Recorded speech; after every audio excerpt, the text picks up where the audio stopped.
Yahoo! Hello, hello, hello mga masters and mga ka-G! Good morning, good morning, good morning, good morning po sa inyong lahat dyan sa Pilipinas at syempre sa buong Asian countries at kung saan man kayong lupalop ng ating daigdig ay hayaan niyo muna kami ni G. Nabatiin po kayo ng good morning, good noon, good afternoon, good evening, at good night na po sa mga handa ng matulog. At hihingin namin muna ang inyong 12 minutes para sa ating G and Daddy Health and Lifestyle Tips. So patuloy tayo sa ating lecture. Hindi na ako magpapaligoy-ligoy pa. Ang lecture po natin is all about, for the whole week, is all about hypertension. Diba?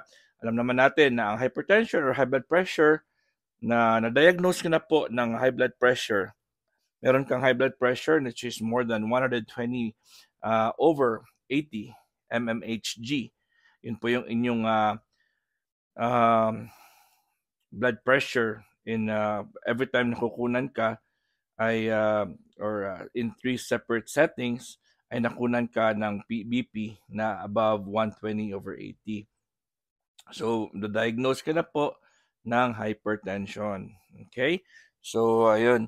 Ang dinidiscuss po natin kung ano yung mga nasanhi ng hypertension at syempre nagbibigay po tayo ng mga tips kung paano natin iwasan po yung ating yung incidents ng magkakaroon po ng hypertension.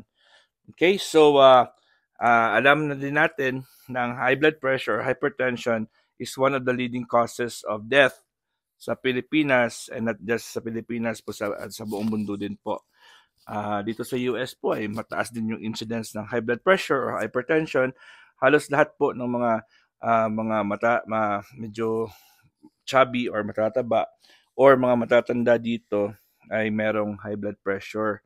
Parang normal na po dito. It's because sa lifestyle po dito, lalo na sa US. 'Di ba?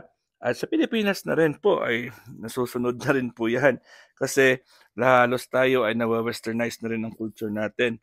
Halos lahat ng mga ginagawa dito sa US ay imported or mga lifestyle ng America or ng westernized countries ay sinusunod na rin po ng buong mundo. Diba? So ano po yung fifth, number 5 na po tayo. Isa sa mga causes po ng high blood pressure is alcohol. Alcohol intake po. Okay? Heavy alcohol consumption. Okay? Makinig ka ha. Heavy alcohol consumption can harm your overall health. Ayan, sino dyan sa inyo ang umiinom? Heavy drinkers po. Okay?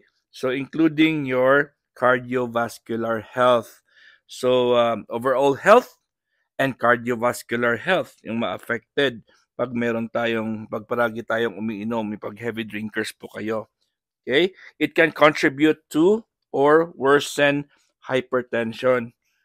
So, pwede siyang magka-contribute ng high blood pressure or hypertension, or pwede niyang i-worsen pag meron ka na pong hypertension.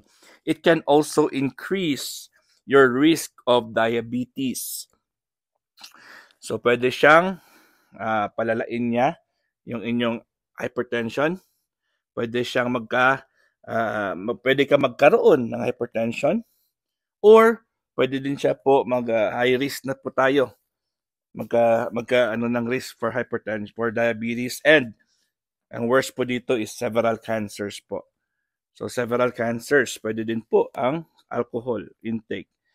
So ang American Health Association recommends limiting, ito po kukunin kong laptop pa, alcohol consumption, limiting, kailangan i-limit natin ang alcohol consumption. Ito po yung limits niya.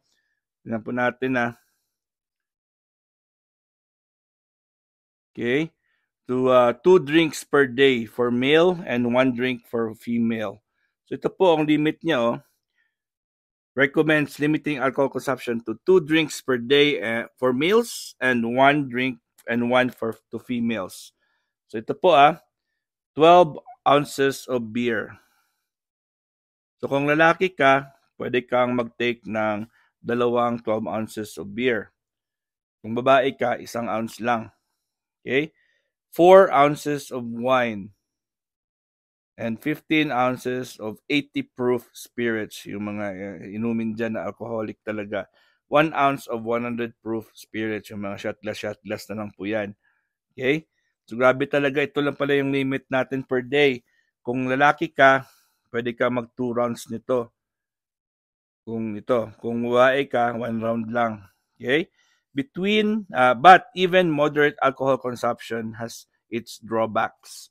So kahit na maliit lang yung iyong consumption, ay nagkakakos din po siya ng problema. Okay? So hindi pala siya excuse na pwede. So kahit na maliit-liit lang iniinom mo, ay makakakos pa rin po siya ng problem. So may study po noong 2019 na more than 17,000 of people suggest that moderate consumption, okay, 7 to 13 drinks a week can substantially raise risk of hypertension. So pag meron kang 7 to 13 drinks a week, mabuti na lang ako, lang once a week lang. Okay, grabe talaga, no? 7 to 13 drinks a week can substantially raise risk of hypertension. Noong 2020 naman na study, they found a link between moderate alcohol consumption and high blood pressure in people with type 2 diabetes. So, yung mga taong may diabetes, yung na-search na nila, yung history, umiinom din pala noon. Umiinom sila noon. Okay? So, grabe talaga ang effect. So, paano natin iwasan po yan, mga masters? Diba? So, kailangan limited lang po yung ating pag-inom. Pwede namang mag-inom. Wala namang problema sa inom. Pero mas magandang walang inom, diba? Pero ang importante po diyan is yung tinatawag nating moderation. Moderation talaga, mga masters and mga ka-G. Kasi pag walang moderation po, yung iba dyan, abuso na talaga, ayun na po, magsisink into addiction. Okay? May mga addiction na pong mangyayari po dyan. Pag nalulung tayo sa tinatawag nating sa cravings natin na yan. Pag naging part na po yan ng ating araw-araw na routine, okay? So ano po yung pwedeng gawin natin? Okay? So pinakauna po is knowledge. Importante po yan, ang knowledge. Yung ginagawa natin ngayon. So alam naman natin noon, kahit sino pa, kahit sa TV pa, nakikita naman natin drink moderately, mga ganon-ganon. Nakikita naman natin yan. At alam naman natin yan na mali or bawal or may mga lethal causes po ang pag-inom. Alam naman natin yan. Pero syempre, hindi once na expose ka or once na naging part na ng buhay mo yan, kahit i-explain mo pa yan, yun pa rin, gagawin mo pa rin yun kasi naging addicted na yung katawan mo. Okay? So, ang pinakamagandang gawin po dyan is iwasan po natin talaga. Especially pag meron kang grupo or meron kasama ka na manginginom, ay iwasan talaga or as much as possible, wag mag-hang out kasama po sila. Kasi pag yan yung inyong habit, o yan yung inyong hobby, o yan ang inyong routine, ay talagang mahuhulog ka sa ganyang lifestyle. Second, di ba? Aside from that, uwi ka sa bahay nyo, pero yung refrigerator nyo or yung inyong cabinet ay puno naman ng inumin. Siyempre, yun naman ang iwasan natin. Diba? Huwag kang bumili. Kung ayaw mo, huwag kang mag-stock. Diba? Kasi ang problema, gusto mo mag-stop, pero meron kang stock. Diba? Or ano pang pwede dyan. So, you have to eat 3 good meals a day. Kasi pag meron kang 3 good meals a day, palagi kang busog at yung brain mo po ay hindi magki-crave. Hindi ka magki-crave. Kasi ang cravings po, it doesn't matter kung ano po yan. May cravings ka sa sugar, may cravings ka sa salt, may cravings ka sa fatty foods. O sino ba sa inyo dyan yung palaging gustong kumain ng candy, ng ice cream, ng chocolate, Pero yung iba naman diyan, 'pag kumakain po ay palaging marami yung asin, yung toyo, yung patis, 'di ba, salty naman. May iba naman diyan na mas gusto nila yung pinirito, mas gusto nila yung fried kasi yun ang kini-crave nila. At meron ding cravings for nicotine, like sa sigarilyo, may cravings din for vape, may cravings din for alcohol, 'di ba? At ang iba is cravings for drugs. So yun po, 'pag meron ka pong cravings, ibig sabihin yung brain natin po ay hindi po siya ay humihingi po siya ng something. Humihingi po siya ng something na trabahuin niya kasi walang laman eh. Kumbaga, less energy siya. So, kailangan niya po ng power. So, idagdag din natin yung caffeine. Okay? Idagdag din natin yung caffeine dyan.